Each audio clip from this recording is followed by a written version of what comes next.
So the question I get asked a lot is how fast is the bike? I think it's mainly because people who probably don't know about motorbikes, it's a good icebreaker to ask. So it's not a sports bike, it's got panniers on the back. I've worked out we're probably carrying an extra 50 kilos with my luggage and the panniers plus the extra fuel. I don't know, the bike's going to be like 350 kilos laden, and then obviously I'm on board, obviously I'm quite like Kylie Minogue figure wise, but the bike will probably do about 130 miles an hour. I'll openly admit I've taken it up to near those speeds. I shouldn't say, but I was in this country.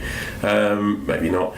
But so it'll do about 135 miles an hour. The previous owner did tell me he was in Spain. He got it up to close to 140 with all the panniers on. It will probably do that. It will probably do it a lot easier without the panniers on. The problem you have is with the luggage, it causes aerodynamic inefficiencies with the bike. So if I'm riding with just the top pannier on, I can feel the bike wobbles around a bit more with than it would if it had all the panniers on. So that's a question. Well, I get asked a lot. So there you go. There's an answer.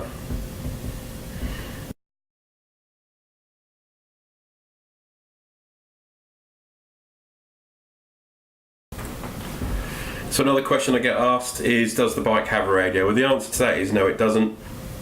My one, you just can't spec a bike like that with a radio. Some BMWs now, the top end ones, I do believe they are starting to have radios installed into them, and you see the Harley Davidsons, they also have radios built into the front fairings of the bike. I believe they also have CD players. I might be wrong, so if someone wants to let me know, that's up to them.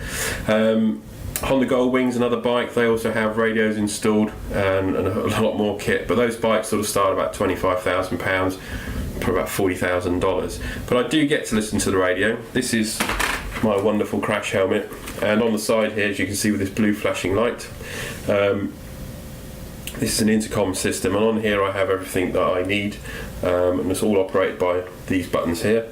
And on here I can listen to the radio, I can get communications to my telephone and the sat nav, obviously, which is very important, and it just speaks to the this unit.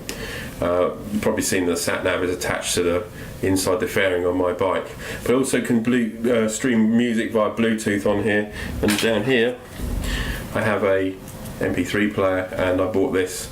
It's a Bluetooth transponder, and it's been brilliant. It's loaded up with lots of songs on there, and you just happily sort of listen to as you go along. So there you go. So I can listen to the radio. And anybody can call me, so if you've got my mobile number, give me a call, but obviously I don't give it out, it's only to the people who know it.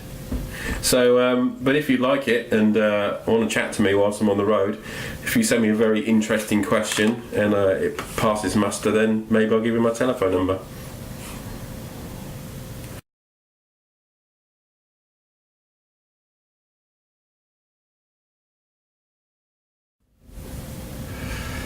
So another question I get asked is, what is in my panniers? I basically have 3 panniers and 1 crush bag. In the crush bag, which sits over the back of on the back seat of the bike, and then I bungee it down onto the catch points on the bike. I just keep my sort of all the non-sort of necessity stuff, so all the linings, the thermal, the waterproof linings, and the safari coat that I wear, the big coat. I've been mainly wearing my summer jacket because it's been quite good, but the last couple of days it's been quite cold. Pannier wise, I have 3, obviously 2 on the sides and 1 on the top. The top one, I sort of call it my comms kit, and in there will be all the cameras, my GoPro equipment, small first aid kit I carry, spare oil for topping up the bike, mag light, basic tools. I've also got probably you've seen the little compartment on the side of the bike when I've been taking pictures without the side panniers. I have a 5-litre tiny pannier that has all my tools in it. So one pannier I have, which is a 40-litre pannier. I just keep my boots in there, my spare set of motorcycle boots, my day-to-day boots, and a few odds and sods. Because I like to keep things as cool as possible when I'm riding, so I sort of have a bit of hummus when I'm riding along. What I do is I freeze a bottle of water, and I use that as like just to keep everything cool in one bag. So I just wrap it up and put it into one pannier. On the other side, I have all my clothes, a bag with all my clothes in it, and my laptop, and then inside the lid I have my emergency get out of jail bag, so if everything goes wrong, the bike's written off, whatever, I've got a bag that's got my passport in it, it's got some money in it, and it's also got all my paperwork to get me out of the country, and and I can come back to England, and that's about it really. I'm very security minded.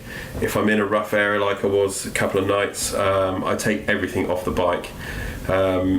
Like today in Astoria where I am at the moment, it's really quite nice, so I leave the top pannier on. Obviously take the valuable things out of there, but things like a first aid kit and oil and that, I just leave it in on the bike really, and that's it. You just got to pack as lightly as possible and not overdo it. So I don't buy too many drinks. I try and use the same bottles and things like that, and so yeah, that's it. You just have to learn. All those people who go travelling know what I'm talking about.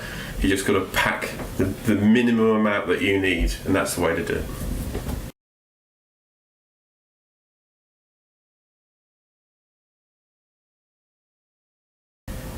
No.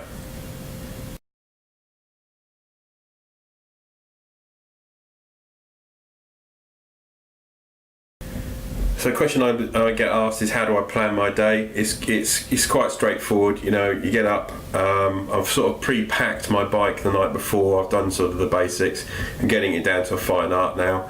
And then I'll know where I'm going from the night before. And what I'll do is the night before is I'll pick a hotel and I'll book it usually quite late, sort of 9-10 o'clock at night.